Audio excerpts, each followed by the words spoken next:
do not walk on the stage. For those of you seated on the front row, please do not place your feet on the stage. If you want to meet with members of the company after the show, please go to the stage door downstairs near the restrooms. Photography is not allowed. Please do not text during the show. The light disturbs players and audience alike. Switch off your mobile phone. Have you switched it off? Good. Now we can begin.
Sutradhar, which literally means the holder of strings.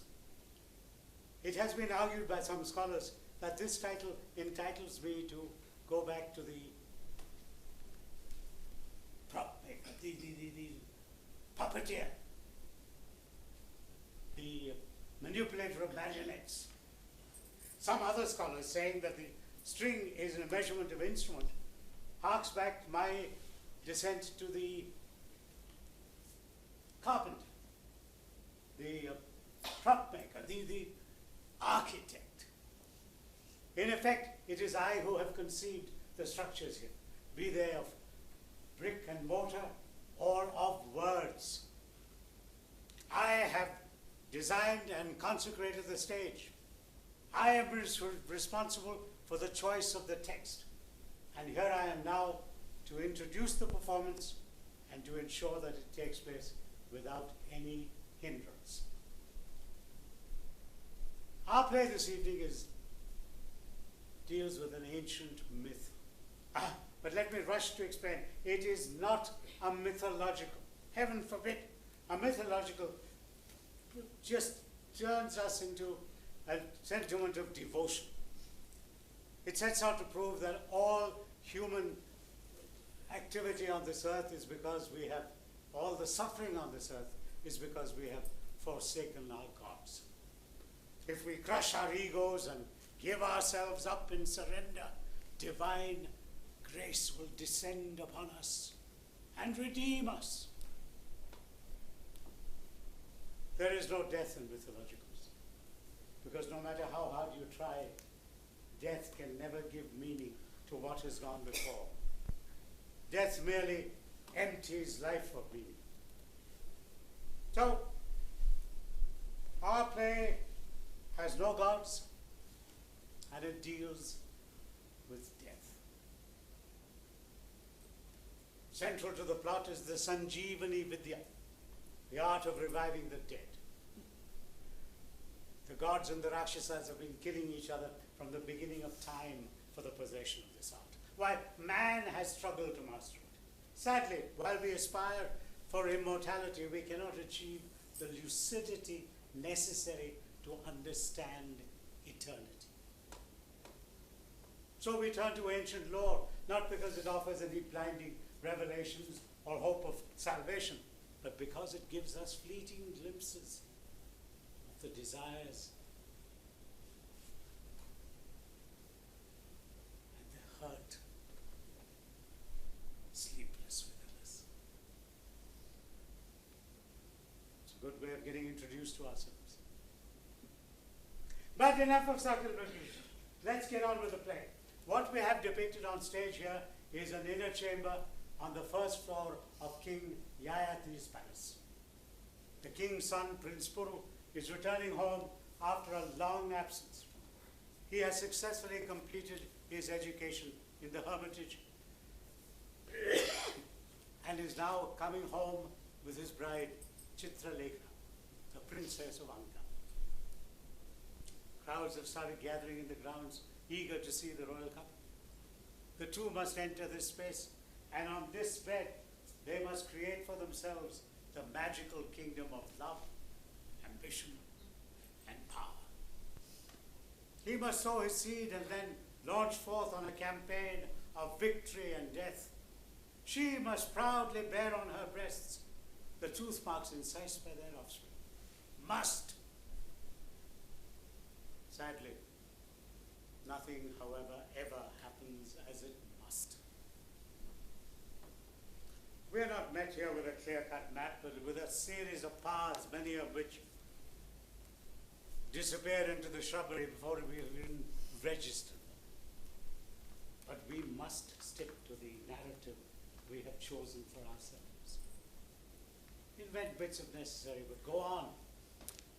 We must relive not a saga embedded in books, but a tale orally handed down by our grandmothers in lamplit corners.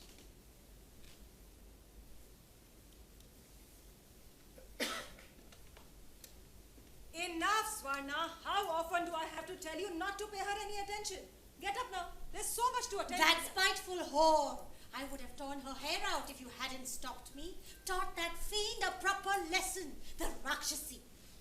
You heard us, madam. Did I say a word against her? All those dirty insinuations, the nasty jibes. They're too horrible to think about. And she didn't even spare His Majesty. I can't bear it. She has a foul tongue, I know. Just ignore her. What have I done to her? What has she got against me? Nothing. It's all my fault. I didn't realize she would tear into you like that. I will see that you don't have to deal with her from now on. But why do you tolerate her? Why don't you send her back to her tribe? Enough. Just get back to your work. There is still a lot left to do. Remember, it is an important day in my life. 2 years of it. I can't take it any longer. How she lashed out at His Majesty yesterday. She was so vicious, it took her breath away. And yet, you tried to reason with her. Why? Why do you put up with her? I know she was your friend once, but today she is your slave. You mustn't let her forget that. And you mustn't forget it either. All right. No need to go on. Forgive me, may I say something? I am older than you. I've seen more of life. So if you will permit me. What is it now? Take care, madam. Not about what she's doing to you, but about what you are doing to yourself. Someone like her, she can become an addiction. You may begin to need her more than she needs you. I didn't expect that from you. I know. No one expects that from Swarnalata. I am expected to be jolly, keep everyone's spirits up, be the life and soul of the palace. Madam, I can't tell you how scared I am of the shadows that curl around my jokes. I can feel them seeping in like slow fumes of poison. Alone, I am forever fighting them, struggling to block them out. We all have them, Swarna. She is satanic. She can barge into poisonous fumes and watch me choke while she remains untouched. She can creep into the hidden corners of my mind, claw those shadows out and set them dancing. I am terrified of her. You are insane. Not yet, though I'm halfway there. So please, listen to me, madam. It is not Sharmishta's nastiness that one has to be wary of. It is her uncanny ability to cut close to the bone. Come on, enough. You don't need to tell me about her. I have known her for years. Don't let us waste any more time on her. The young couple should be arriving any minute and this chamber is nowhere near ready. Go. See if the florists have come. Ask them to hurry up. Yes. Go. Yes, madam.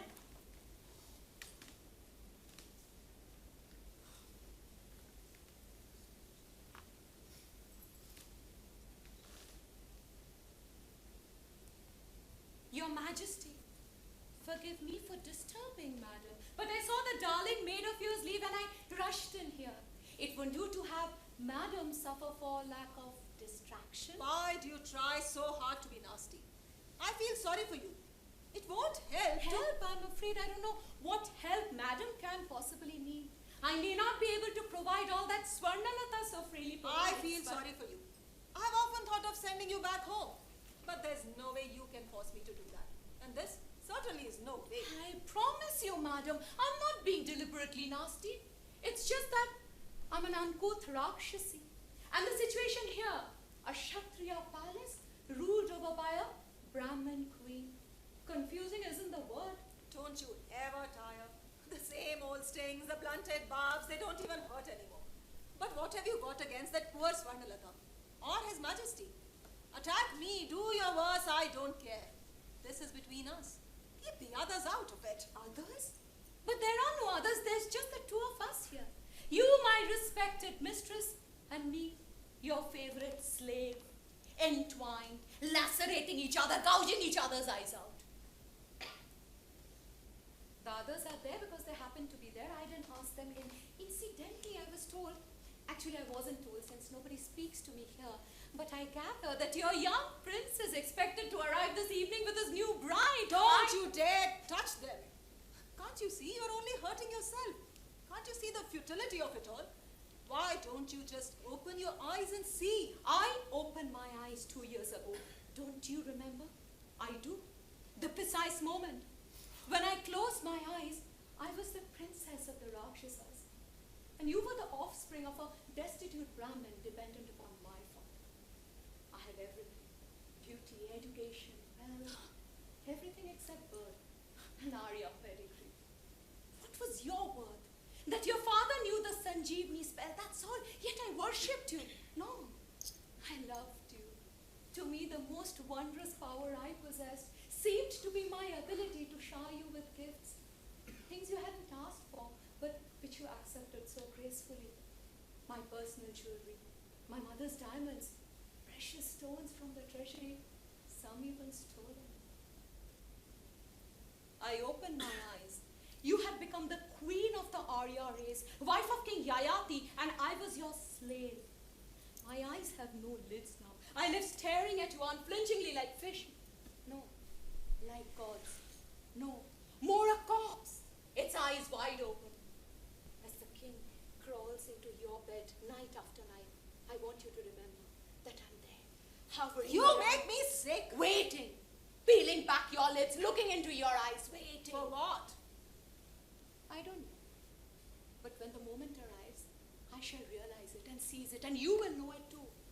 You won't be able to shut your eyes to it. And you will see only one thing in my eyes, the reflection of His Majesty's face. Oh, really? And what will you see in his eyes? Have you ever tried to find out? Have you ever dared examine those eyes and acknowledge the lust burning there? And why not? That's what I'm here for. To be lusted for by His Majesty. Except that he's not lusting for you, you poor darling. He lusts for immortality, your father's heart of Sanjeevani. Shut up. Yayati, the sire of the Bharata dynasty. He's not short of women, is he? Women of his own kind. Sensuous Kshatriya maidens. Virgins reared for him. Yet he chooses you. Why? Even you know why. You and only you could reach him to the ultimate goal, the sanctuary beyond the reach of death. The joy of turning the funeral pyres of one's kinsmen into altars for one's own fire sacrifice. The timeless thrill of it. Like your father, you mean? Who's been fawning on a mine for his favors. Precisely like my father, so I know that kind intimately, you see, from the inside. Those crowds there, to to have the power to look upon them from a distance, supreme, untouched by the fear of mortality, to sigh wearily and hate as they crumble into dust and the next generation takes their place.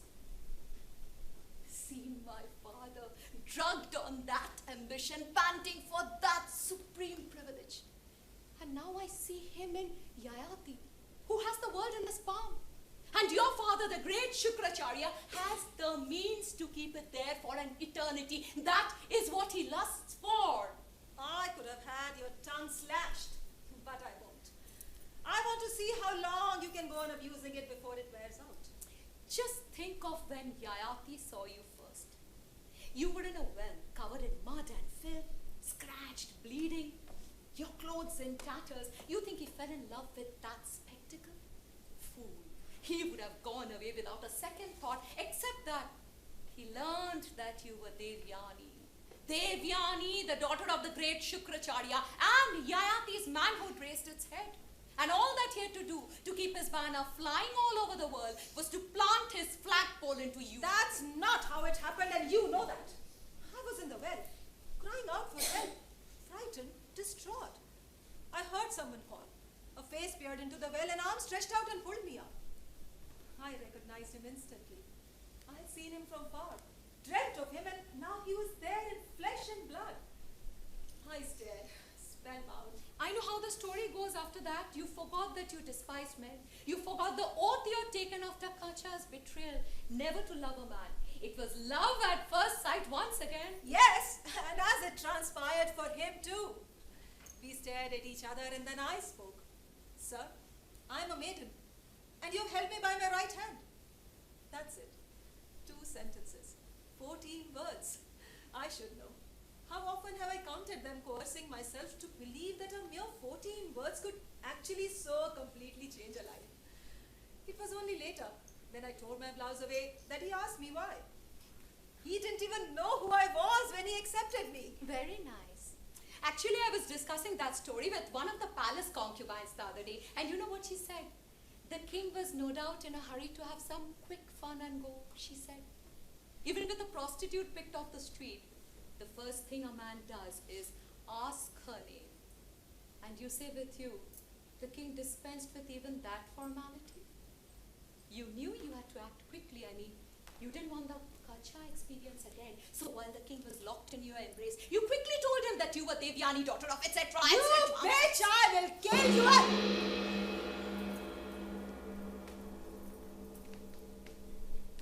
Hail, immortal king! What is going on here? Why isn't this chamber ready yet? The queen was in need of some entertainment. Now that His Majesty is here to take over, I hope I may be excused.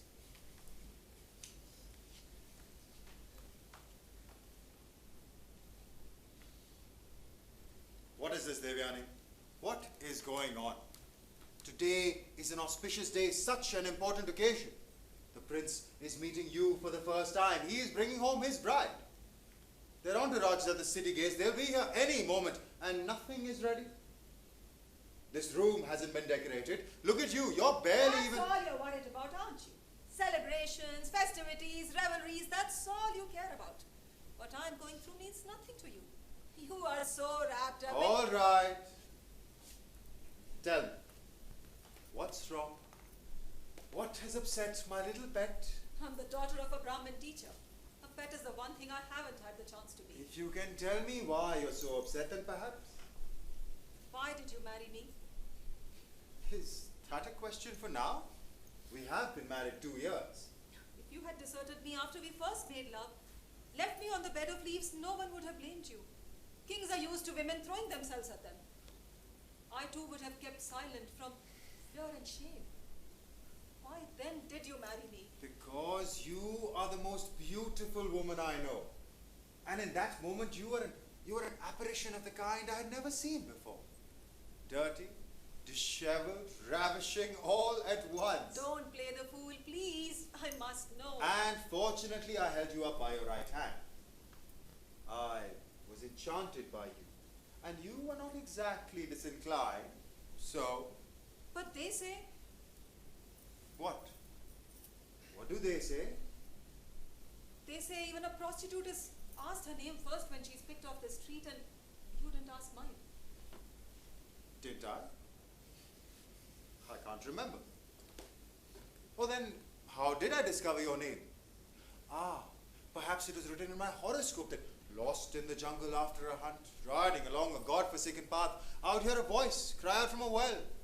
And there I'd see a woman, caked in mud, a wood nymph. And according to the stars, the first two letters of a name... Stop that! How can I? I am amazed. I'm amazed to learn that there is a traditional order of questions meticulously followed by lectures haunting debauched quarters.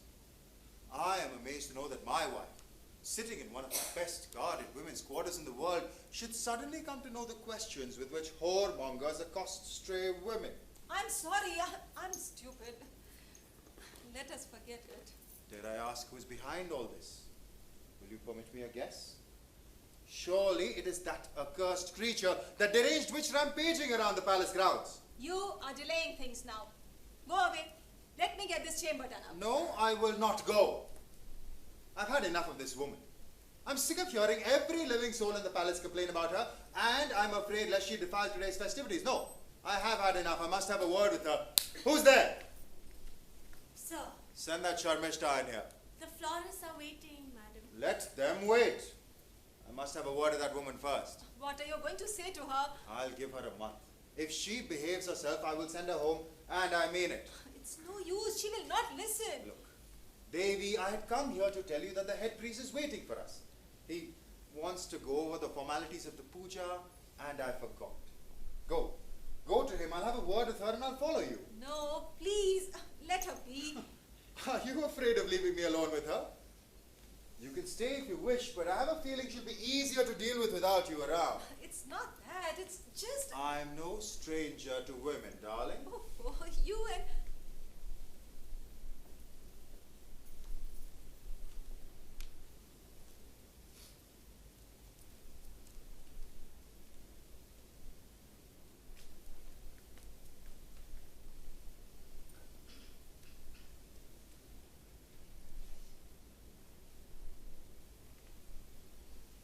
It is not appropriate that I'm seen speaking with someone like you, so let me get to the point. My son Puru arrives today with his new bride.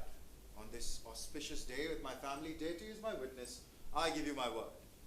If you behave yourself for one more month, only until the next full moon, I shall see that you are sent home.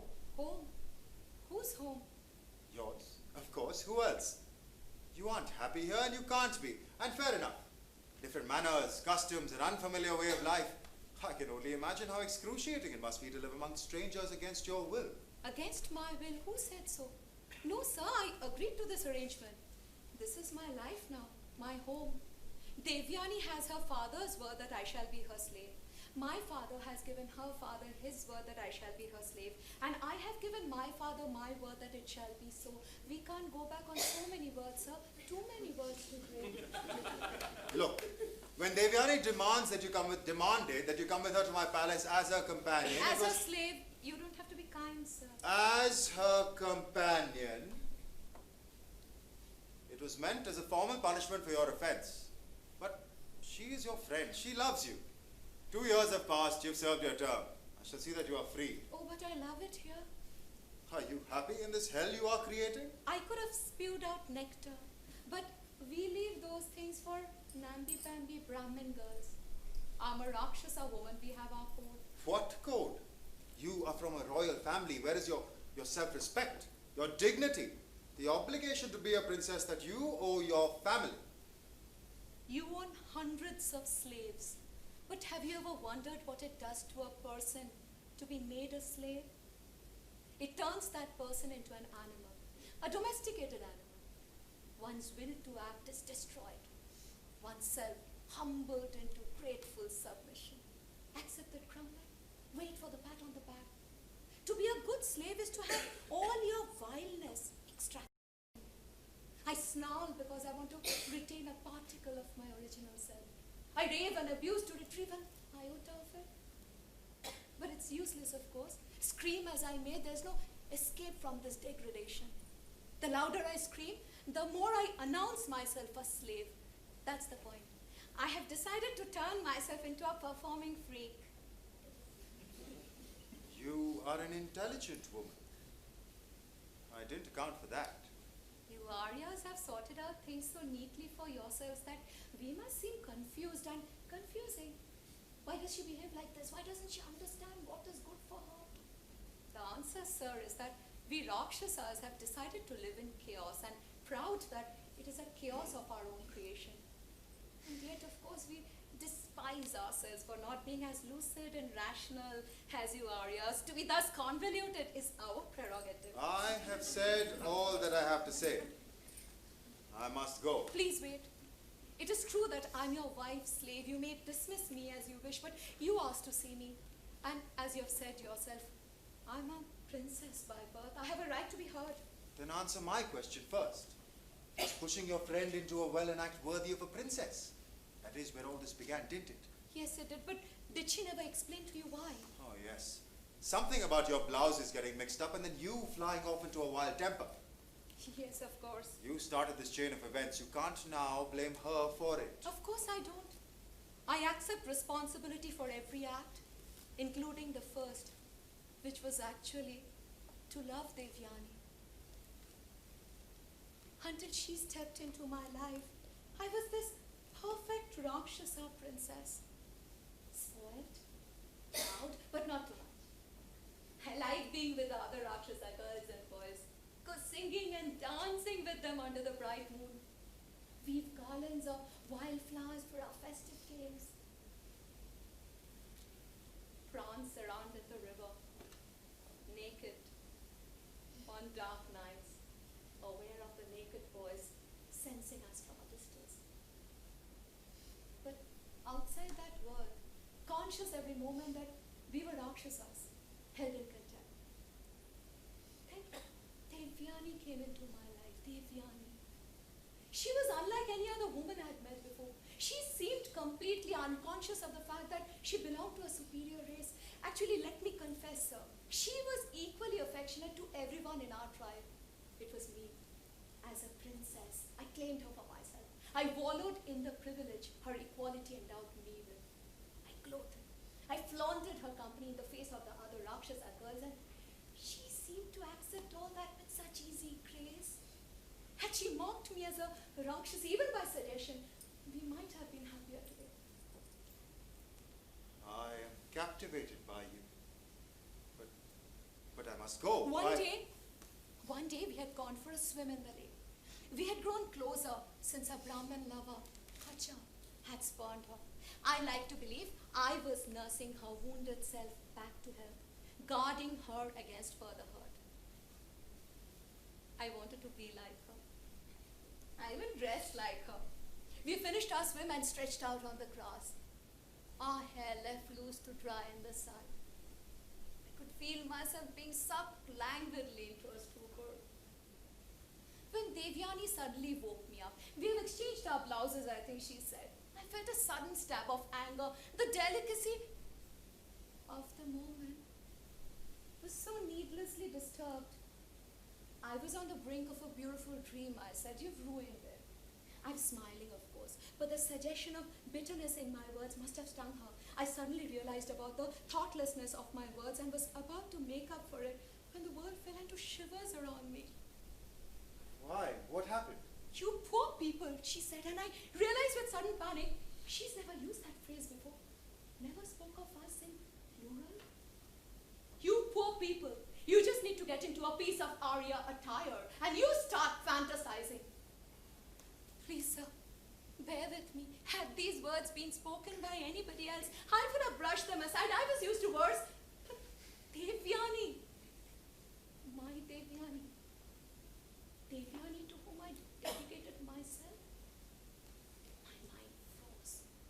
I watched myself like in a dream, straining to stop but powerless to do so. As I got up and grabbed her long loose hair, I twisted the strands around my hand and pulled her up. And as she screamed and thrashed about, I dragged her to a nearby well and pushed her in. And I stood there and watched as she fell through the brambles that filled the well.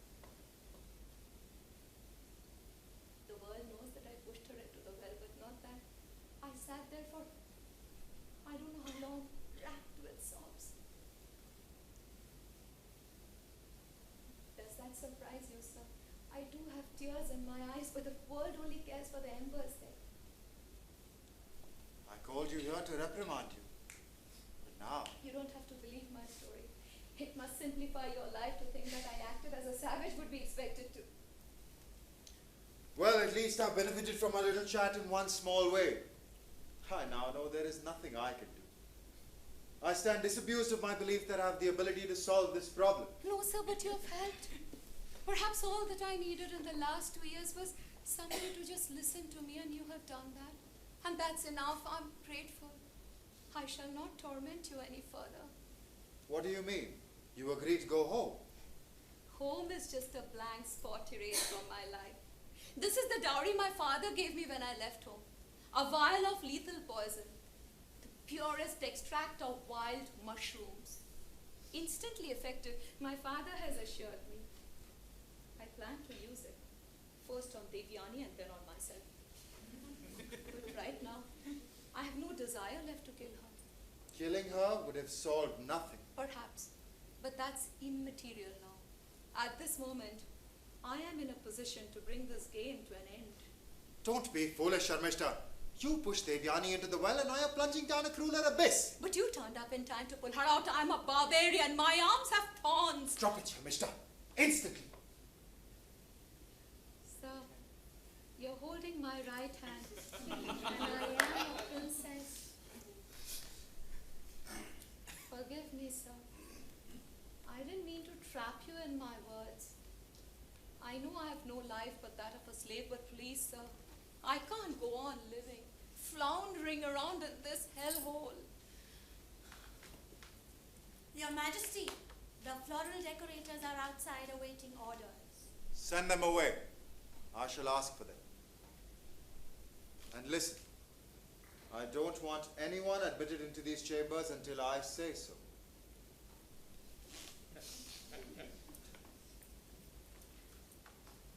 So you see, Sharmishta, I too am joining in.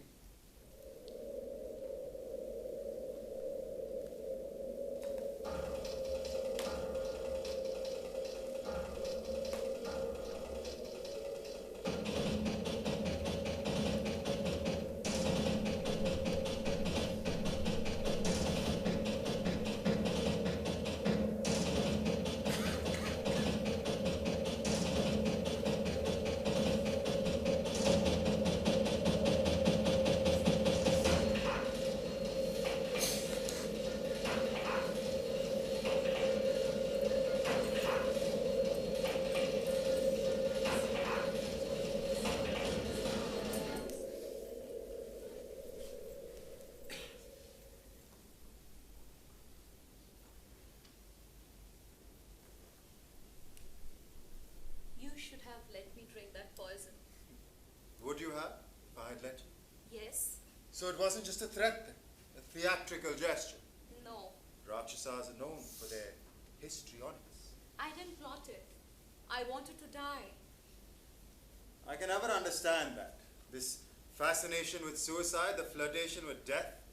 You talk of death as if it's another woman ready to succumb to your charms. It isn't. You cannot flirt with one death and then move on to taste the next one. There is no next one. Don't try to teach me about death. I deal with it every day. Other people's death, I'm not talking about that. The only death that's real to me is that of someone else, not mine. I never think of my own death. That is not a possibility for me at all. When I ride out into battle, I know I will return alive. To what? More women? Amongst other things. Women, music, dance, celebrations, my subjects. I love them all. I love life. I love my subjects. I like people around me to be happy and cheerful. And I would like you to remember that. Me? It doesn't apply to me, for I'm not going to be around here. Devyani won't allow that. Not after all this. This will get her very angry. Why should she mind? She's married to the king. She can't afford to be jealous. I don't know whether she'll be jealous, but she will most certainly be livid. And along with her, her father. I should tread warily if I were you. Oh, come now. He is a guru in your father's court. I'm sure he's used to worse. Let me just warn you that by spending this half an hour with me, you have already lit the fire. Better douse it before it explodes. Let it. I don't care. You are amazing. I have heard that before. Not, I'm sure, in the sense I mean. And how do you mean? You see yourself as awesome and powerful. A figure towering over your vast possessions. A demigod, if not God himself. You are so busy visualizing the grand design of life. You have no sense of the traps and snares waiting in the grass. You have no sense of how illogical suffering can be and therefore how terrible. You don't know what a disaster you could be. No one has ever dared say that to me. There you see a simple statement like that and they have to dare to utter it. I wish more people had said such things to you. You're a good man, I'm sure, but you're naive, which is dangerous for a powerful man to be. And you are insolent. That is dangerous for a slave. I'm not your slave, Your Majesty. I'm hers. And I've no reason to be scared of you, for she won't let me into your vicinity again. She will send me away, and if she doesn't, I shall run away. How? That's between her and me. I shall not betray my mistress's trust a second time. Well, you leave me no choice then.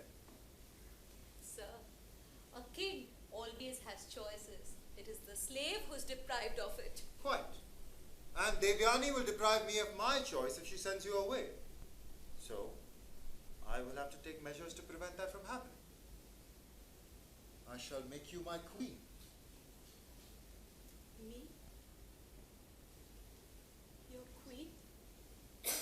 What nonsense. Mind your words, lady. When I say something, I mean it. I shall make you my queen. Don't. Stop uttering such.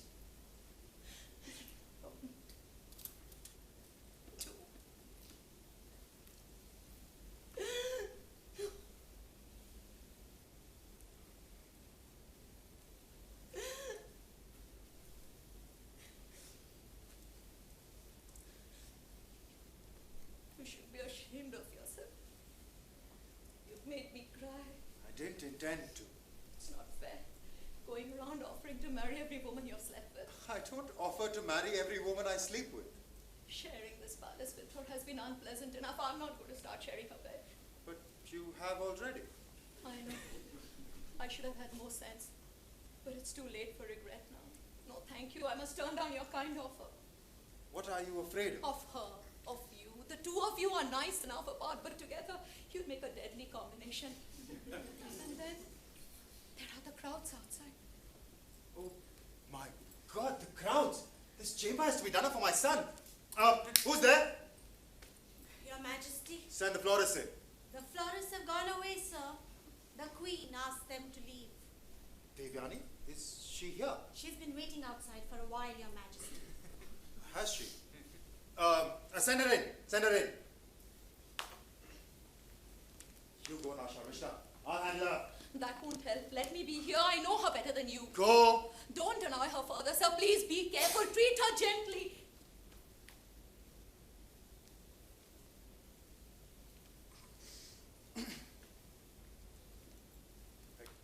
Come, Devi. Very nice. An auspicious reopening of your son's bedchamber. Where has she gone? Listen, Devi, it's no use getting excited now. There you are. You see, Your Majesty, we are childhood friends. There's nothing we don't know about each other. I was telling him the same thing. Shut up, you treacherous hyena. Devi, can we please just forget about what is... Forget? There's only one way to forget. She must go. Treachery runs in her veins. I will send her home. Home? But I have no home. I promised my father that I shall be your servant for life. I treated you with compassion, kept you here with me, and this is how you return my trust. You are evil beyond redemption. I don't want you here. Go. I grant you your freedom. Go and hang yourself with it.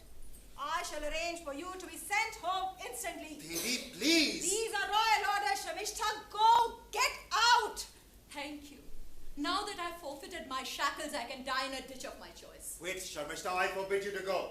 Thank you, Your Majesty, but I'm under no obligation to obey. You are not your subject. Who's there? Tell the guards this woman may go anywhere she likes in the kingdom, but she is to be kept under strict surveillance. What do you want? You've had her. All right, that's over and done with now. Now I want her out of our sight. You heard me. I want her kept under watch. If she disappears, someone will pay for it with his life. Let her go. Don't you have enough concubines to keep you occupied? Me, his concubine? Yes, I got him into bed with me. That was my revenge on you. After all, as a slave, what weapon did I have but my body? Well, I'm even with you now, and I'm free. I shall go where I please. You are not fooling anyone. And Devi, I'm not out to make her my concubine. She will be my queen. Your queen? Your royal consort? Yes, but Devi, you need not worry. Your position will remain untouched. You will remain my senior queen. You will share my throne. You will be by my side during all celebrations. That goes without saying. She can never be a threat to your position because of her race, and you know that. God! This slave of mine? No, that is not possible. She is not a slave anymore. You have just freed her. So I'm free to spurn your proposition. Very nice. Exquisite. Now speak the truth, Shamishta. You're desperate to be my queen, aren't you? Aren't you? Let go of me. Let her go, sir. Does my being here mean nothing to you? Enough of all these theatrics, Shamishta. And Devi, what are you so upset about? I'll have her lodged in a separate quarters. I will ensure that she does not impinge on your life for one fleeting moment. Please, take as many wives as you want. I don't care. Not this creature, not her. But why not? Just send her away, I beg of you. Let me go, sir. She doesn't want me here, and I don't want to be here. For once, Devyani and I are in perfect accord. Why are you being so difficult? Are you afraid of her? Are you being nice to her? My answer to the both of you is I'm sorry, my mind is made up. Well then, I know I'm doomed. And if you're so keen to join me, so be it. But don't blame me later.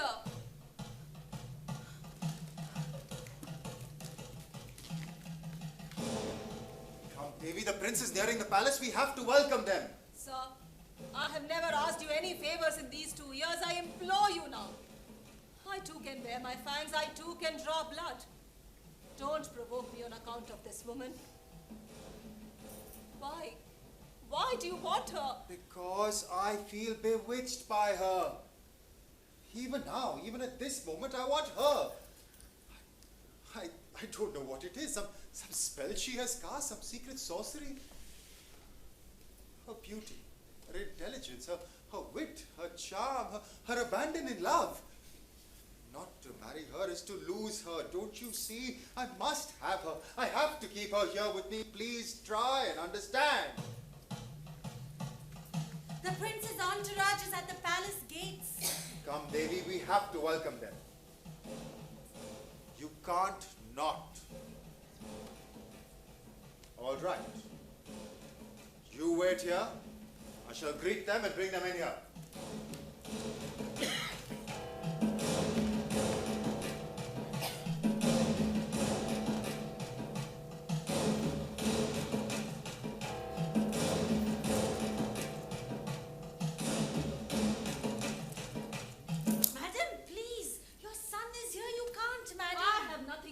With this lot, I'm finished. Don't say that. Your daughter-in-law, she's still a child. Think of her. Her happiness is your concern now. I'm no Kshatriya queen to suffer relatives foisted on me. I'm leaving. No, please. His Majesty he's like a child. He will forget that woman once he finds another toy. But if you go away now, in front of all those crowds, the damage will be forever. You will never be able to undo it, and they will blame it all on the young bride. Do you expect me to be worried about them when I have enough worries to drown me? The prince can't even remember his mother. He lost her when he was a baby. He is your son. She is your daughter-in-law. You accepted that pledge the moment you became the queen. It's all my fault. I'm to blame for everything.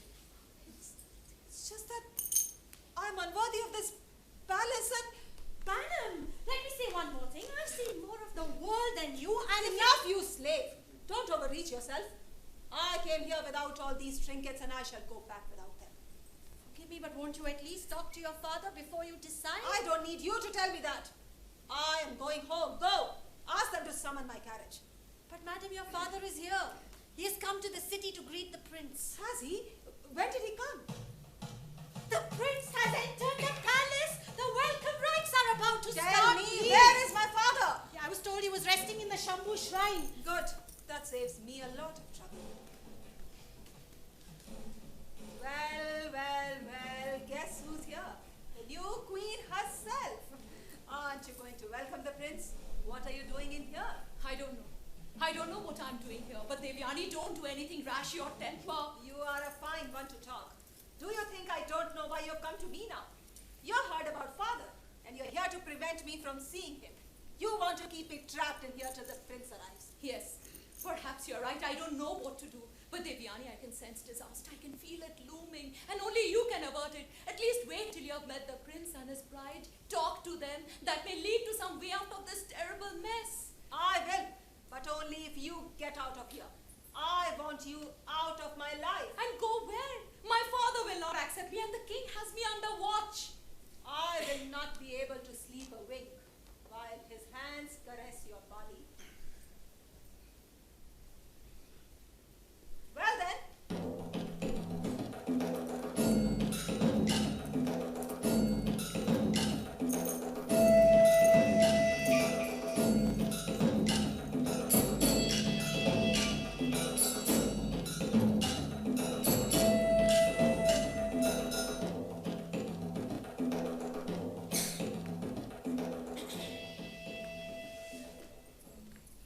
Where is Her Majesty? Did she say where she was going? The revered Shukracharya was in town, She must be eager to see her father. Fair enough. We can finish the remaining formalities. Yes, the priest will take care of that.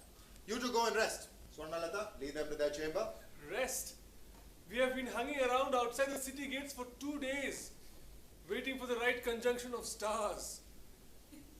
Devi, would you please go ahead with your entourage? This way, please. Well, if you're feeling that energetic, shall we move to the assembly hall? The ministers will be waiting. They'll bring you up to speed with the affairs of the state. There is some troubling news from the frontiers. Oh, I'm sure you can take care of it. Why don't we just sit here for a while? Perhaps the queen will return soon. If you say so. This has always been your favorite chamber. Yes.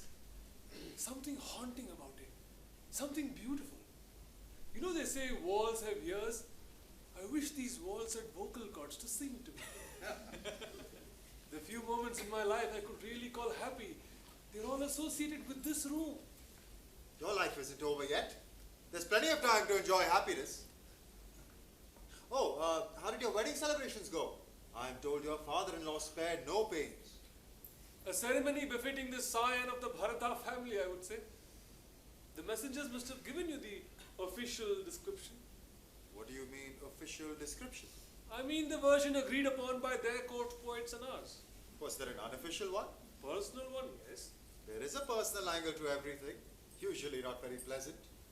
But you are Prince Puru, the next sovereign of the land of the Aryas. What matters in our case, yours as well as mine, is the public memory of the events.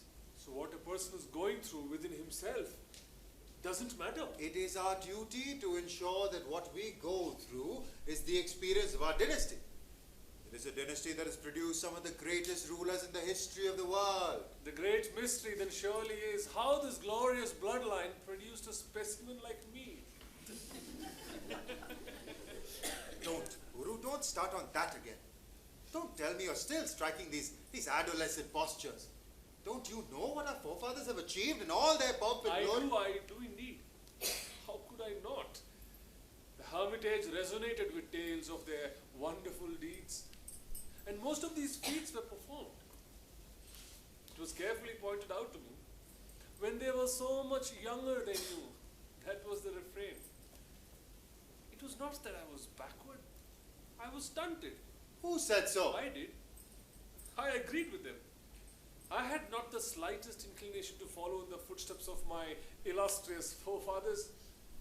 I found their deeds pompous. I was bored by the hermitage, unembarrassedly. I wanted to run away from all that it represented. That history, those triumphs, those glorious ideals. I wanted to be back here, in this palace, in this room. Guru, what do you want? Why must you go Here on? in this room, there is something to look for, something to brood over. My mother's memory, the memory of her face floating, bodiless like the moon. Was she beautiful? Yes. Yes, she was. I have told you 100 times. Of course. And you added, a Bharata prince would not marry a woman not beautiful. Stupid of me to keep asking. But I can only sense the face. I keep feeling the need to fill in the details. Do you put on this act as a special favor to your father, or has this become your general style? What does your bride think of all this? Oh yes, you were asking me about my wedding, and I never answered the question. You know, Chitralekha's father had invited princes from all over the country and organized an archery contest for them. The contest had to be cancelled in the last moment. Did it? Why? Even I didn't pay attention to it. If I had, I wouldn't have accepted the invitation. The pretense, of course, was that Chitralekha would choose her own mate, the most gifted of the princess. But the family had decided long in advance that she should marry the Bharata prince, that she was destined to be the empress of Aryavarta. They thought, well, a simple archery contest, that should be child's play for someone from the great dynasty. Then they received reports about my skills and quietly dropped the requirement. There was an uproar among the invited princes, of course, but the family had made up its mind. Actually, they didn't need me. They just needed some male figure from this palace. A doorkeeper's statue would have done just as well. Who has filled your head with such nonsense? Chitralekha. Yes, she told me. Who else? And why do you call it nonsense? That is the truth.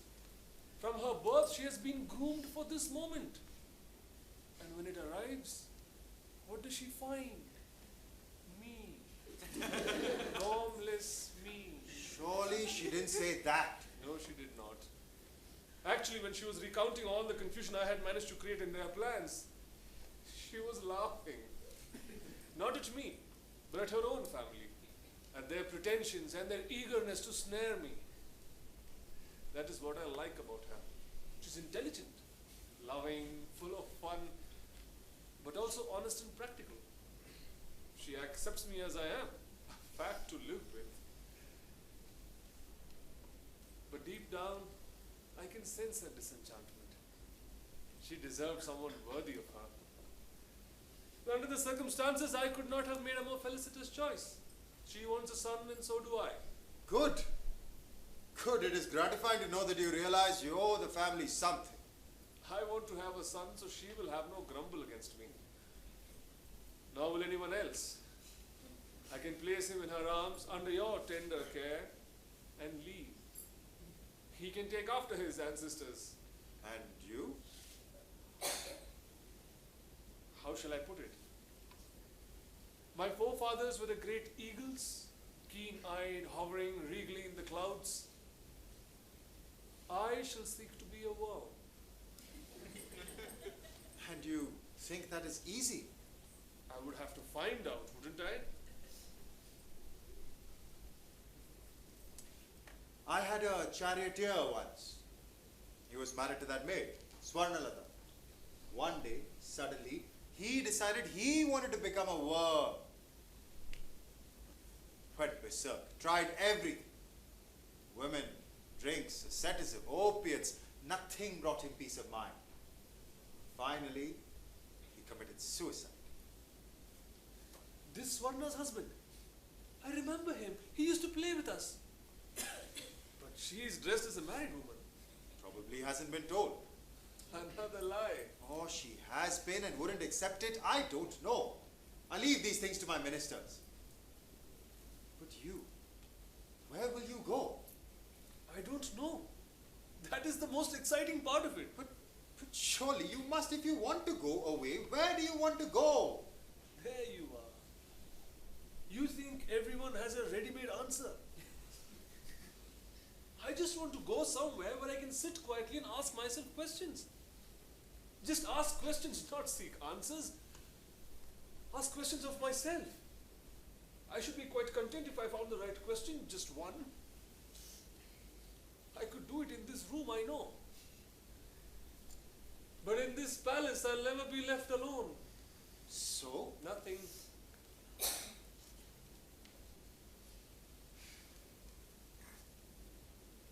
We seem to have reached our usual point of silence. Faster than usual. Shall we move to the assembly hall? I love this room. I want to live in this room.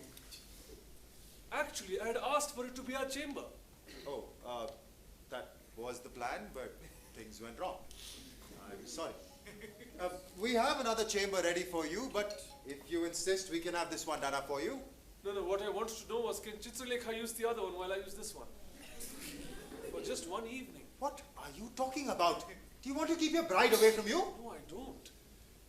But just now, when she stepped in here, suddenly it was like a violation of this air. A desecration. This room is mine. It's a sanctum that belongs to me. Only me and my memories. I don't want a third person to come in. At least not today. And will you explain that to her? No one else can. I will. There is so much I haven't told her. About my mother's face. About the deathly silence that surrounds that face. I haven't warned her that no one talks about my mother in this palace. She's a conundrum. Untouchable. Not untouchable. It was a little distasteful. Distasteful? My mother? All right. All right. You are a man now, you might as well know. I met her on one of my military expeditions. I had never seen anyone so beautiful, ethereal. She was the kindest, most loving creature one could imagine. Everyone loved her and I married her. She gave me a son and I made her my senior queen. But then suddenly she changed. She started to scream and curse as though she had gone mad, when actually she had not. Very lucidly she would explain to me her plan, which was to make life intolerable for everyone in this palace. Lovely. And then? Her last few days were not happy.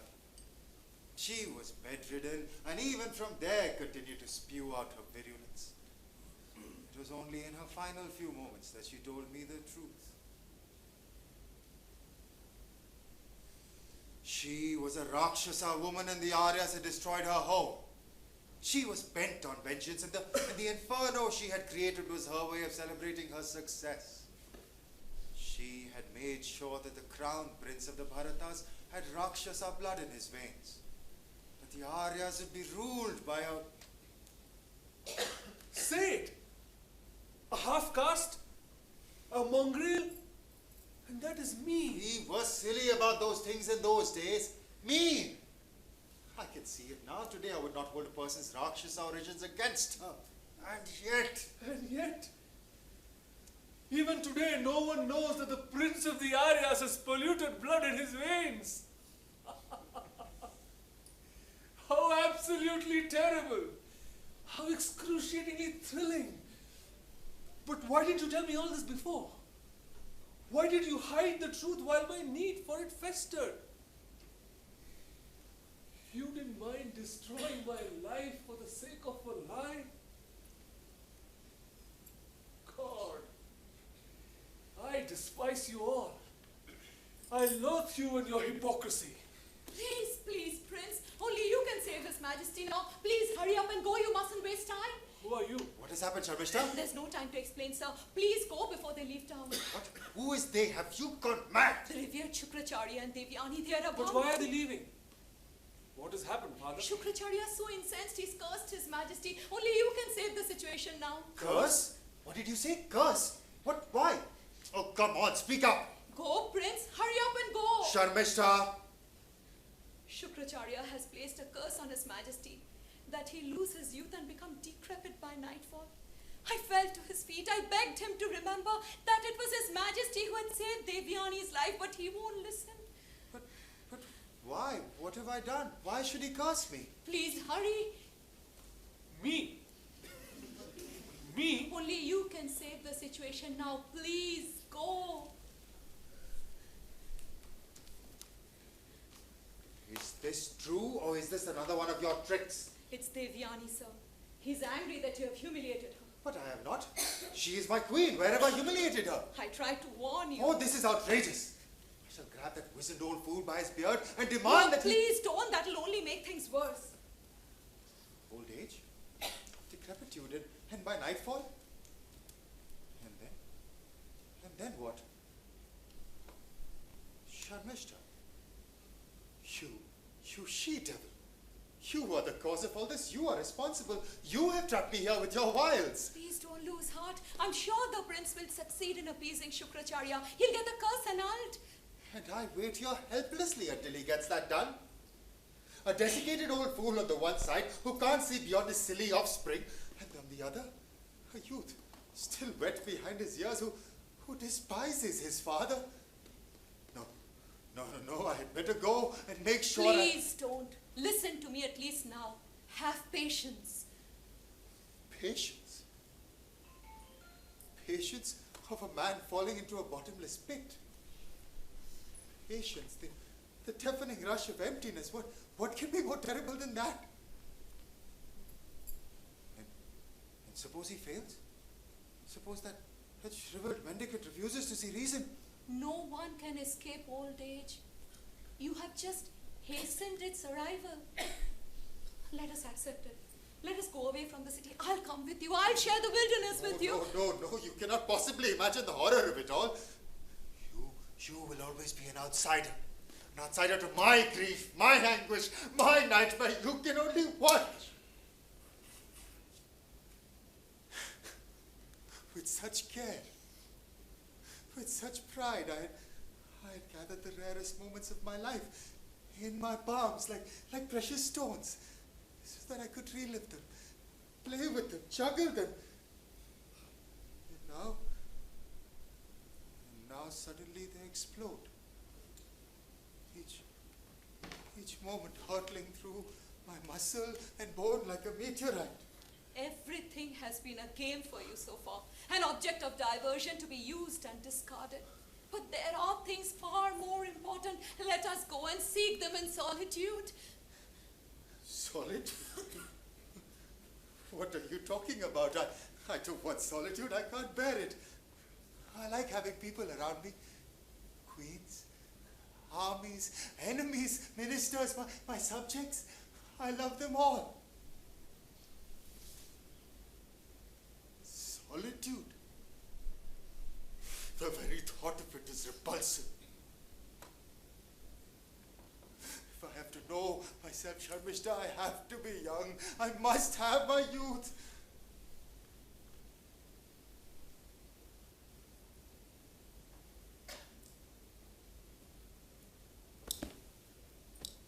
What are you doing, sir?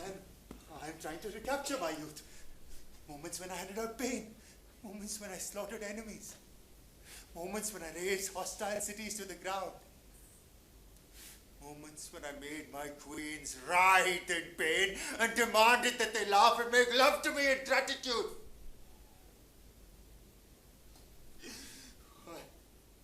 Why do I think of these moments now, Sharmishta? Why do moments of blood and tears and torture seem so priceless? So it was my tears that attracted you.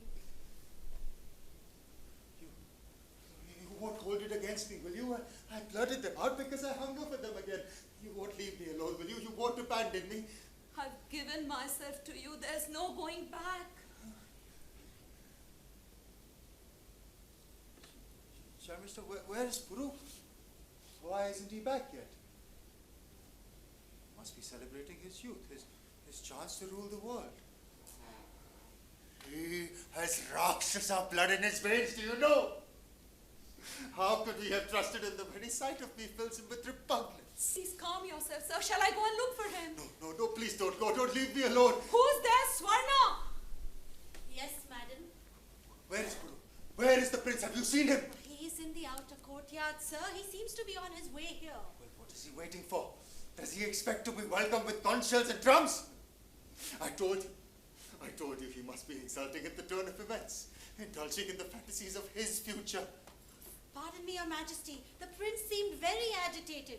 He was seen in consultation with the chief minister. Here I am, on a bed of burning coals, and he hangs around in consultation. Ask him to come in immediately. Tell him I order him to come in.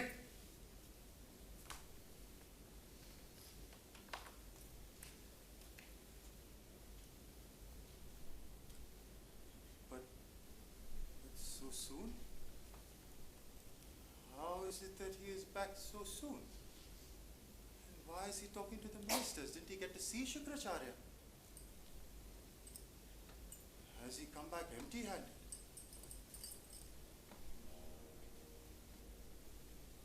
What then, Sharmishta? What do I do then? What do I do?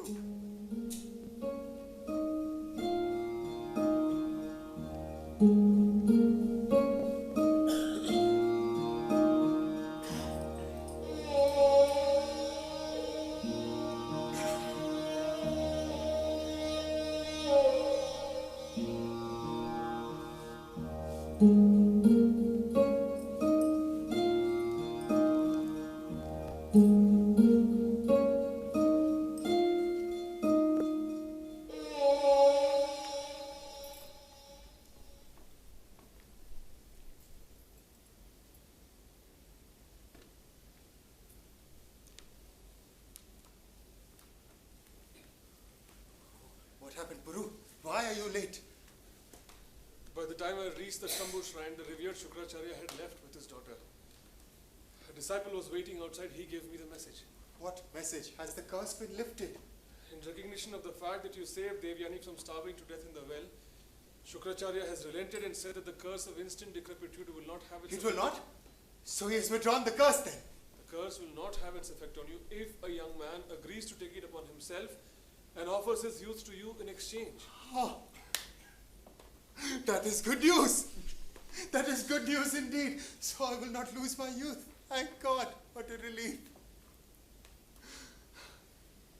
So you see, Sharmishta, you wanted me to accept the curse as though it was the end of everything. You wanted me to turn my back on life. But even a senile old fool like Shukracharya can see reason. Oh.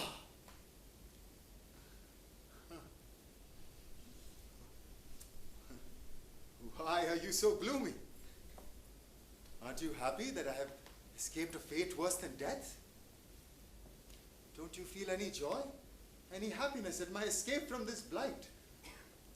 Why are you silent? Am I doing something wrong? Question, fathers, who will accept the curse from you? Oh, that! Surely that is not a serious question. Surely there is no shortage of men who will come out to take on their king's burden. They are my people. They love me. Surely they will not hesitate to step forward. Why should they? Why should they take upon themselves the scourge you have brought upon yourself? Please, sir, let us stop looking around for the fool or a yogi seeking holy martyrdom. Let us go. Go? Are you out of your mind? You want me to spurn the hand that Shukracharya has extended and crawl into the funeral pile? You want me to stay dependent on you, don't you? Oh, you trapped me once and you want me to stay trapped, clinging onto you for survival. Woman, will you never give up your demonic machinations? Get out of my my sight. Out! Father! You be quiet. This conniving barbarian has never let up. Would you please leave us, madam? Let me be here. Please. Please.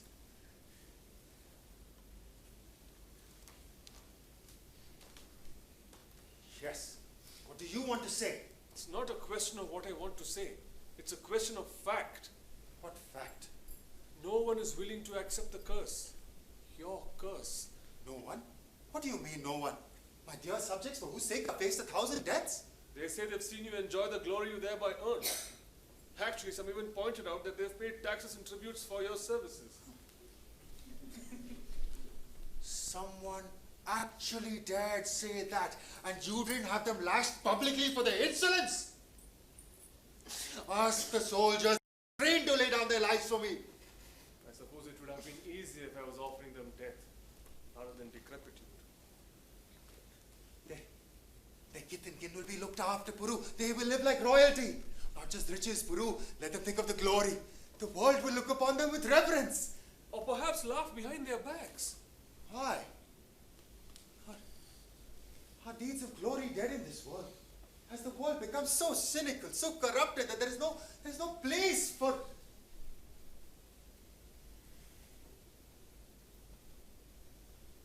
I'm not trying to shun old age, Guru. I'm not that foolish. Let me have my normal term of youth. I shall take back the curse of whatever comes with it in a few years. I offered them all that. They didn't trust your word. Trust. Glory.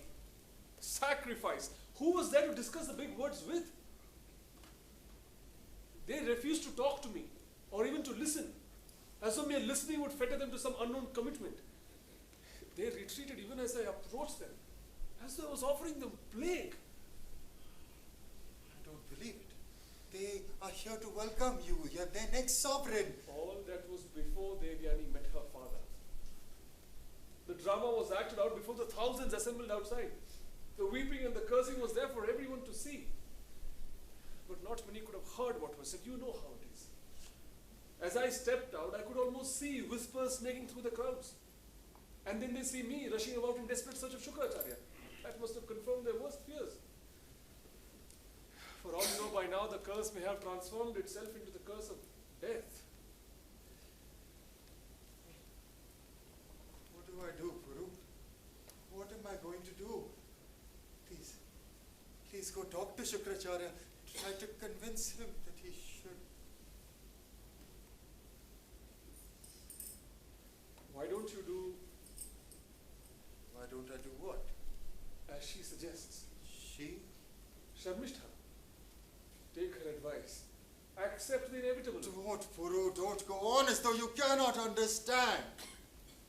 It is the crushing suddenness of it all. Don't you see the arbitrariness of it all?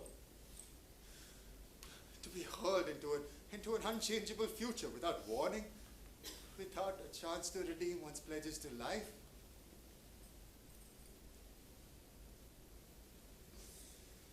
You can stumble down a road without light, Guru. To go on where there is no hope, that is unthinkable.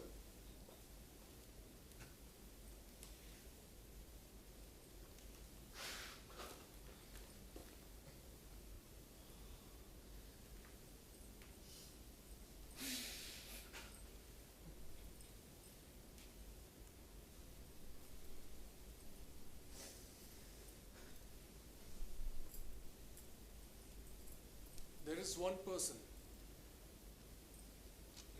who's willing to take on the curse. There is? Well, why didn't you say so? Who is it? A worm aspiring to outdo the eagles.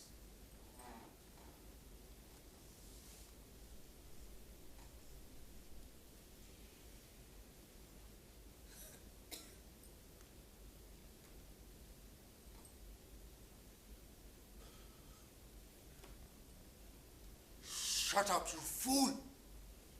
I refuse to talk to you.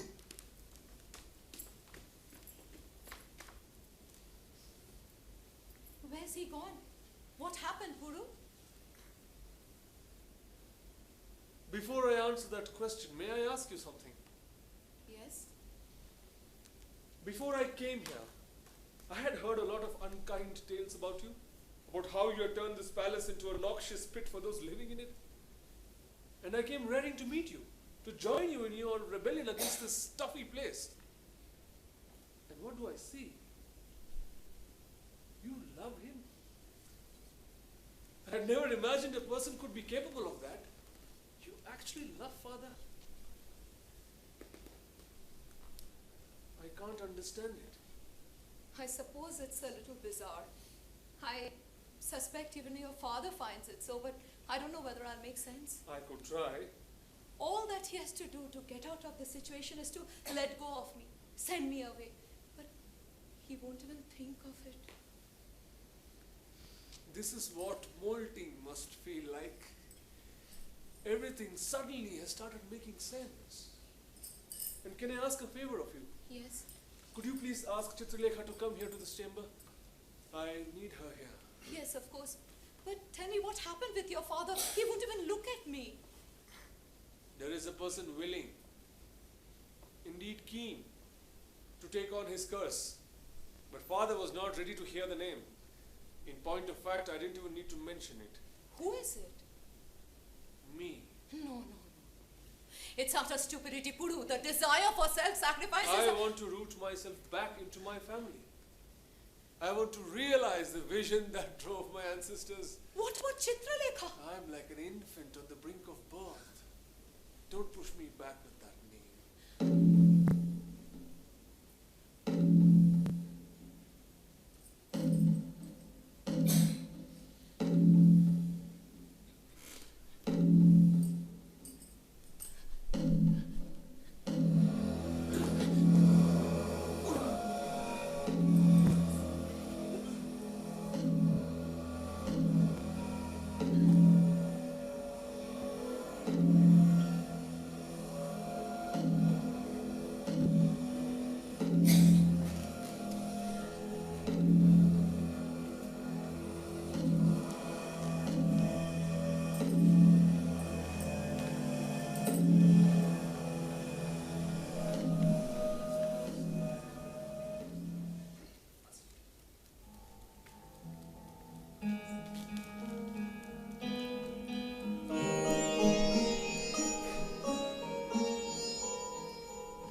Madam, Yes? I just came to check the oil in the lamps. I thought you might be asleep. Thousands have gathered out there. And they're all so silent. In my city, only 10 have to come together and there is a riot. You can't imagine what it would be like with this many. Our crowds can be boisterous too. Then why are they so quiet? I was wondering. Well, let us forget it. Customs can be so varied. Do you know what I found in this chamber? Where did you find that? Here, beside the leg of the bed. Isn't this the pendant from the marriage set of the Bharata queens? I had seen so many paintings of it, heard so many descriptions, had always wanted to possess it. my way in this fashion. Please don't ask me about it, madam. I don't know That's how all to. right. What is your name? Swarnalata. I had a maid of that name back home. A very nice person. Witty, alert, and active. Well, then the name is obviously the only thing we have in common. I'm sure not. But it is a comfort to have someone with a familiar name. Makes one feel at home. Would you mind if I called you Swaru? Please don't, madam. Anything but that. I'm sorry. I've upset you. I didn't mean to. It's just... This stillness. So many thousands. Standing in frozen silence. Waiting for something. For what? It has something to do with the curse of Shukracharya, doesn't it? Oh, you've heard about it, madam. I wasn't informed. Yes, it has. Pushpa, my personal maid from my mother's house, found out and told me about it. I was distressed, of course. But not for long. After all, I belong to the Bharata family now. Their problems are mine too. I wish the problems had waited a little longer. I suppose everyone out there has come to know of these problems too. Therefore, this silence. Oh, why don't you rest, madam? I will come again a little later. More rest? If you leave now, I shall have no company. Except, of course, for this pendant. Tell me, is it true that Pushpa and my other maids have been sent out to see the illuminations in the city? No, they haven't. They've been housed in the eastern wing of the palace. How far is it? Would they hear me if I called out? No, they won't. I thought so. I shouldn't worry about them. If you come and stand by the window, I could point out to you the famous landmarks of our city. No, thank you. I tried that earlier. But my eyes kept returning to the faces. They look so eerie in the flickering light of the torches. Sit down. Let us talk. Yes. Why don't you tell me a story instead? Story? What story is there to narrate? It is all being acted out right in front of our eyes. No, I meant a tale of some distant land. Forgive me, but this is probably not the right time for it. Why not? Because it is your nuptial evening. What is the connection? After a point, every story that matters has something to do with nuptials. Then let us talk of something else. You know about me, probably more than I do. So tell me about yourself. Me? My story has only 2 lines. You got married and you lived happily ever after. The first line is correct. And the second, well, perhaps. But so far as I know, I got married, then my husband left me and went away. Oh, I'm sorry. Nothing apocalyptic. He left me after 10 years of marriage. Where did he go? He got tired of life. Not that he was ever at home very much. He was His Majesty's charioteer. He used to accompany His Majesty on his expeditions. And? What's that? What's that for? I didn't have the courage to face you, but I wanted to see you. I could tell you what I came here to tell. I shouldn't have agreed. I should have sent someone else who had more faith in all this. What is wrong with you? Stop wailing, I tell you. Stop it, instantly. What were you supposed to tell me? I will, madam. Stop I whining, will. you silly woman. You're getting on my nerves. Oh, curse me, madam. I don't mind. Not a soul offered to accept the king's curse. Then Yes, go on. one person, Who was it? young Puru, your husband, he has agreed to take on his father's old age. And that's why these revelries, madam, this flourish, this fanfare, these.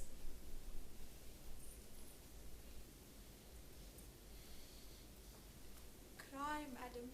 Please don't hold back your tears. Nothing more harmful than suppressed tears. Cry? Why should I cry? I should laugh. I should cheer. Except that I have been so unfair to him. So cruelly unjust. I thought he was an ordinary man. What a fool I've been. How utterly blind. I was the chosen one and I... Which other woman has been so blessed? Why should I shed tears? Perhaps I meant tears of joy, but why now? Why? No, it is just as well. I don't know how long I would have gone on being unfair to him. Now I only have my idiocy to blame. I'm so happy. May that happiness last forever. Madam, I forgot. I had come to inform you that the drums were to announce the prince is on his way here. Is he? How stupid you are! If you hadn't made such a song and dance about it, I would have rushed to him and thrown myself at his feet. Is he on his way? Be off now. Yes, madam. What are you doing? There should be no lights on the first night in the nuptial chamber. Leave them burning. I want to dazzle my eyes with his glory.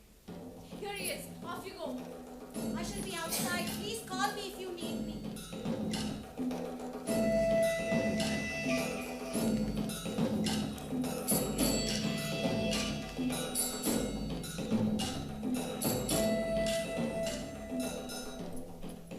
Chitra, Please relax, sir. please forgive me. But why? I didn't consult you. Hush now. I was a fool. Blind to your greatness. I didn't realize my good fortune. This is no ordinary old age, Devi. This is decrepitude. The sum total of others' transgressions. The burden of the entire dynasty, perhaps. I couldn't take it on without your help. Of course, I am there with you. I have no life apart from you. I want none. I feel empty, shriveled. You don't have to explain anything to me. I am so privileged. I want to perform the arti. No lights, please. It hurts my eye. May I, please, only for a moment, to welcome you into my heart? Oh, all right. Make it quick, please. Devi? Please don't come near me. Devi! Please go out, please. Please don't touch me. What you said? I don't know anything. Don't ask me. Forgive me, but please get out of here at once. Swaru! Madam! Take him out right now, please.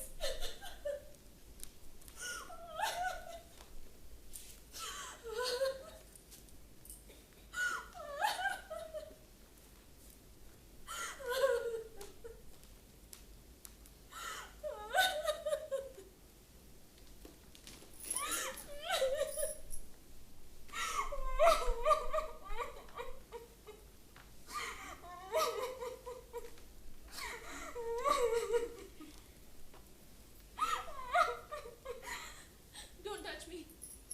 I'm a sinner. Kill me, please. But leave me alone. Go out and... Now, don't blame yourself. I don't deserve the prince.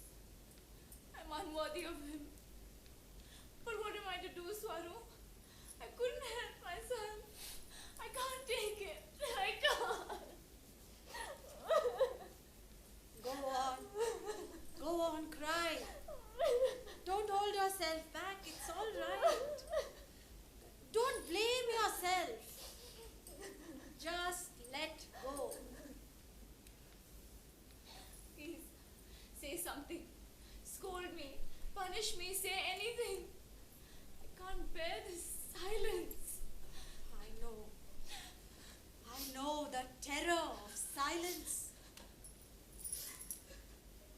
I started to tell you my story but couldn't bring myself to. But even my story is not as terrifying as your situation. I was my father's only child. He was not very well-to-do, didn't have enough money to engage a proper teacher for me, so he persuaded a poor Brahmin to teach me in return for a free meal a day. My teacher was naturally anxious that the news of this arrangement shouldn't get around. So he would come to our house after dark, teach me, stay the night with us, then return early next morning. I was a keen student. I learnt well, and when I came of age, I was married off. I could have prayed for a nicer husband. All he wanted was for me to be happy. He showered me with endearments, with love, with gifts. It was my Swaru, my darling Swaru, every minute. Then one day he came to know about my teacher. Misgivings sprouted in his mind. I told him there was no basis for his doubts. I begged and I pleaded. If there was the slightest evidence for his apprehensions, he would have forgiven me, but there was none. Doubt grew into suspicion, then slowly twisted itself into an obsession, a laceration he had no means of controlling. As months passed and the disease spread, I could see my husband tossing and turning in his sleep. And yet there was not the slightest abatement in his love for me. There was also his conviction that I was innocent. He began to look for solutions to his torment, to revenge himself on me by indulging in women, in drinks, in the campaigns. And he hated himself for inflicting this torture on me, and the more I loved him, the more venomously he hated me and himself. At last I decided I had to help him out. I still shudder when I think of it. One night as he was moaning in his sleep, I woke him up and I admitted that my teacher had seduced me. You lied. I described the scene in convincing detail. My husband smiled at me, turned on his side, and for the first time in many years fell into deep sleep. With that, Swarnalata's story too ended, but not Swaru's private hell. He disappeared the next morning. I haven't seen him since. I still deck myself up as a married woman. Our house awaits his return. Every one of his possessions exactly in its place as he left it. But if he doesn't return, I hope he at least found peace in death. That's the great thing about death, isn't it? The assurance of peace, the deliverance from uncertainty. What is it? It's the vial of poison which Sharmishta carried. I found it as I was... It promises instant death, release, living hell. But I don't have the courage it takes. I've been churning out this whole tale for... I can't think of another tale with which to divert you. We are alone in our unhappiness, Devi. Sometimes a distant cry from another unhappy soul, it helps. Who's there? Swaru, Sir? now? Tell them I don't want to see anyone now. You will have to face them sometime. Later will not make it any better. Yes, you are right. I must thank God that I met you, Swaru. There is nothing to fear. It cannot get much worse than this.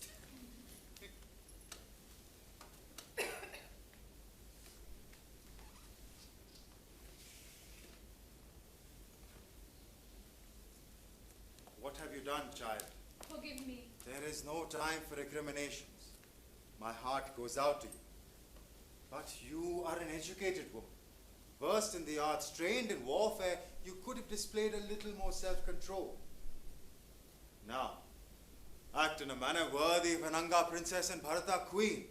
Act so that generations to come will sing your glory and Puru's. My blood froze when I heard your scream. I was panic-stricken lest to bring the names of both our families into disrepute. But nothing is beyond repair. Go.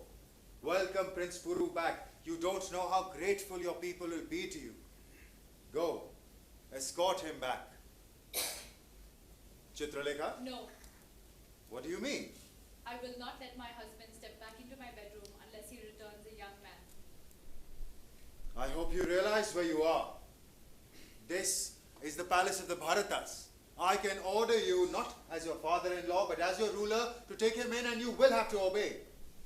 But I am not doing that. I request you, no, I plead with you, do not act in a manner that will bring ignominy on us all. Let him come.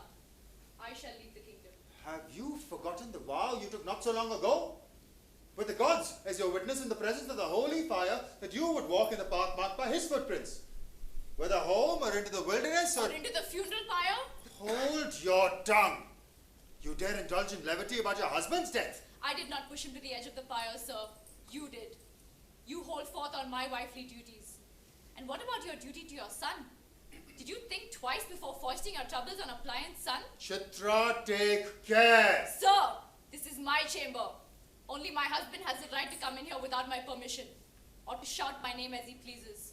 I'm not aware I have granted anyone else that freedom. I apologize. I should Yes, I was keen to become your daughter-in-law. But so were you to accept me as one, even apart from my family, because of my accomplishments, because of what I am. And now you want me to meekly yield to your demands? I'm sorry. I shouldn't have raised my voice, but please try to understand. I know I have caused you grief, but I am confused. lost. The last few hours have been so traumatic, I find myself on the brink of insanity. Please let me explain. I came here this morning as your new daughter-in-law. And do you know what gifts welcomed me in my chamber? First this, from the mother-in-law who has discarded me, a pendant from her marriage thread. And this, from the mother-in-law to be, a vial of poison. Please, please try to understand. I am what I am. I am the king.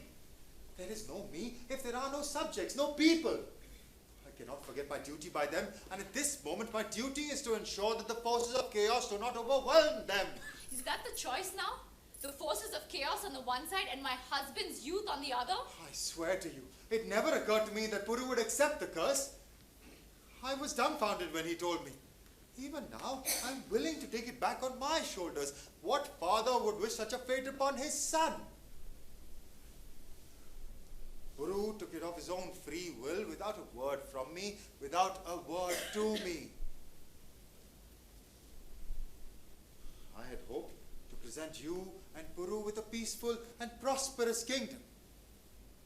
Unfortunately, recently unexpected troubles have started brewing in the corners of my realm.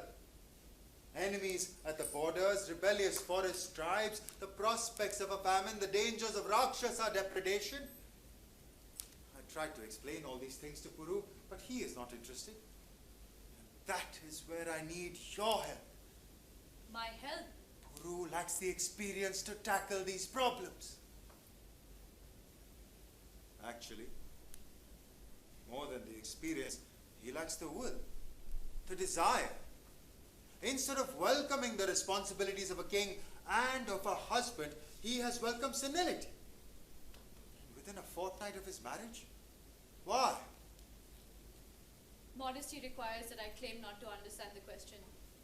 But since it has been asked of me, and since it is now the most important question in my life, let me state that I consider myself immensely fortunate in having found such a husband. The last 15 days have been among the happiest in my life. He is warm, considerate, and loving. I've grown up amidst Kshatriya arrogance. His gentleness is like a waft of cool breeze.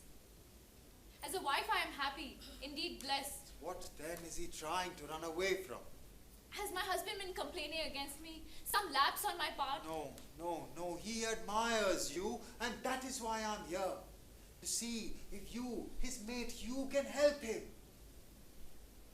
Puru has taken on this curse as a way of dealing with some inner turmoil of his own.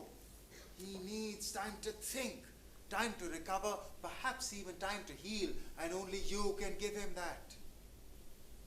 Once Puru regains his health, it is you who will share that future with him. Give him a little more time. Give me a little more time. Let him find himself. By then I shall settle the affairs of the state and present you and Puru with a future that is secure and yours to keep. Please think. Think?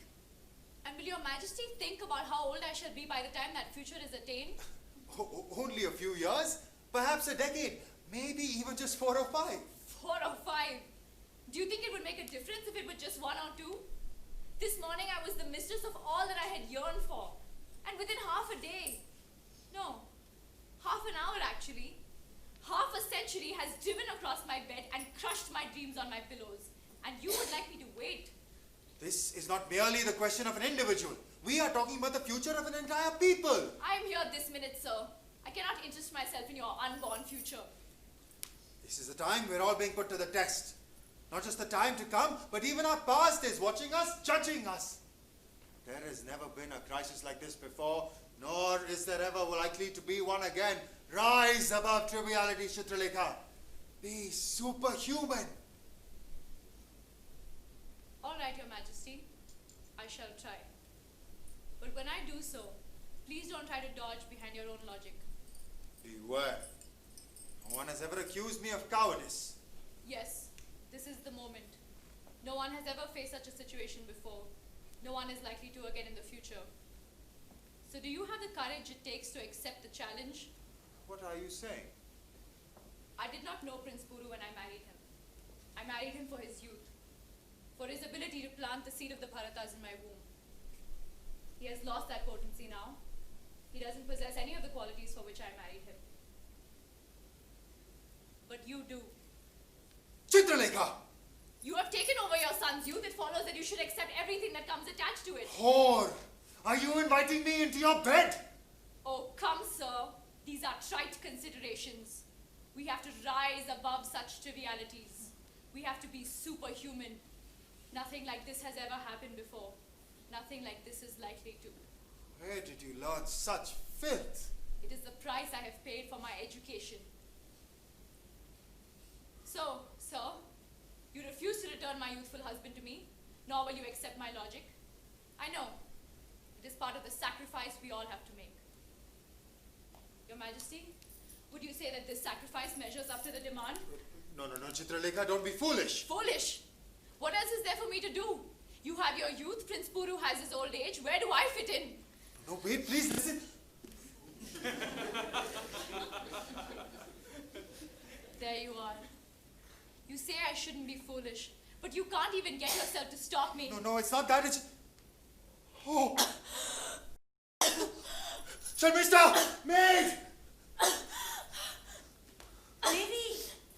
Devi, Please, don't let me die. I don't want to die. Swaru! no. Oh my God, no. Where did she find this? Please call the doctor. Send someone. Nothing can help now. There's no antidote for this. I couldn't grab hold of her hand. She is like a daughter to me, and yet... What does it matter who she was? You've destroyed her life. I pleaded with you, but you were drunk with your future. Sharmishta, please. But I wanted to help her. She was in such pain. Oh, she wanted to be released. What was that, Swarna? But there was no peace in death. Save me, Swaru. There was no release. Poor darling. Poor thing. There was no peace. So here's the foundation of your glorious future, Your Majesty. A woman dead, another gone mad, and the third in danger of her life. Goodbye, sir. Where are you going? I must escape before the news reaches the mob outside. I know one thing for certain. They'll all take it out on me. Send Puru in, please. Don't worry about him, sir. He's happily dozing outside, afloat his grand sacrifice. Send Puru in, please. And wait for me. For you? Yes.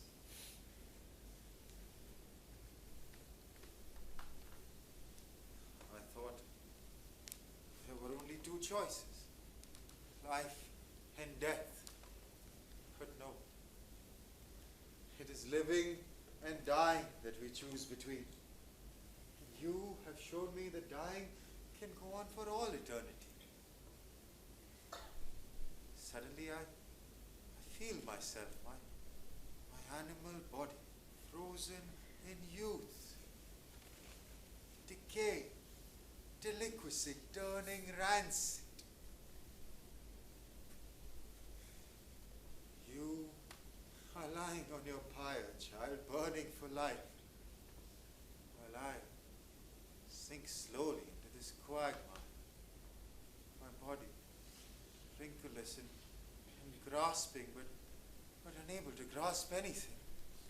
Father, you sent for me.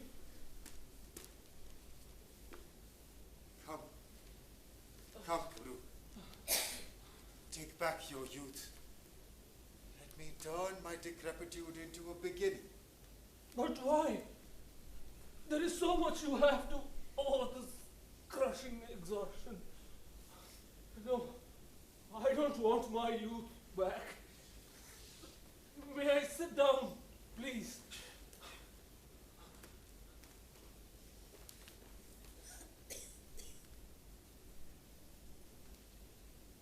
Chitra?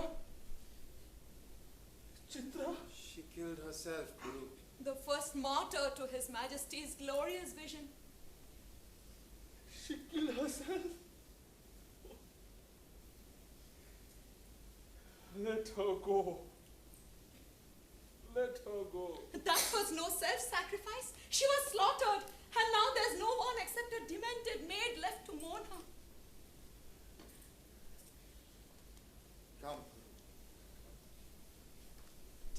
your youth. Rule well. Let me go and face my destiny.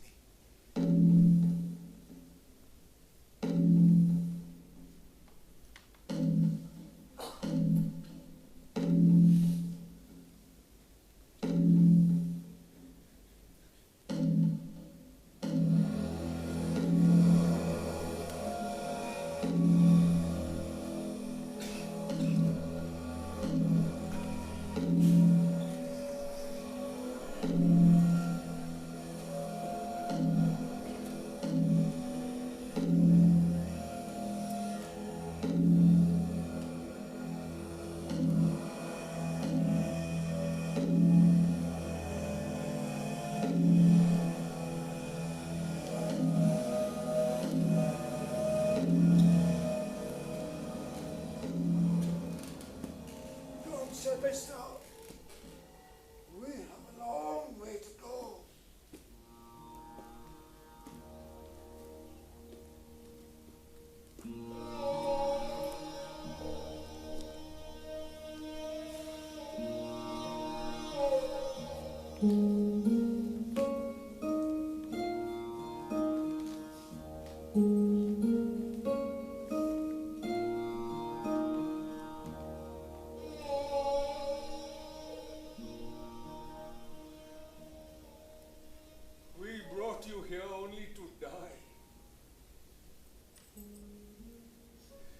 But our senses are blighted, and we shall never grasp the meaning of all that you've taught us.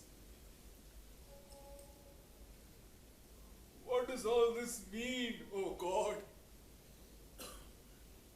What does it mean?